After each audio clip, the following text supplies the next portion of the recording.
Говорят, у взрослых все так, как у нас.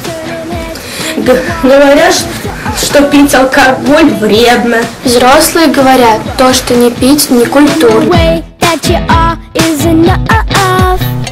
За здоровье юбиляра! Вы что, не будете пить? Как не культурно. Нам говорят, что читать здорово. А взрослым нельзя читать сказки.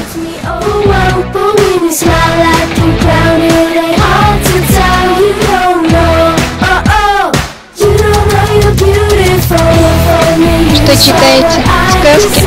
Сказки для малышей.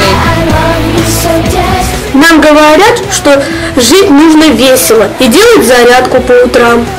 А взрослым нельзя кататься с горки и на качели.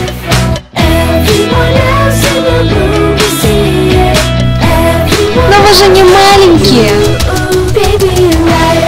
Мы не хотим становиться взрослыми. Мы хотим быть здоровыми и счастливыми.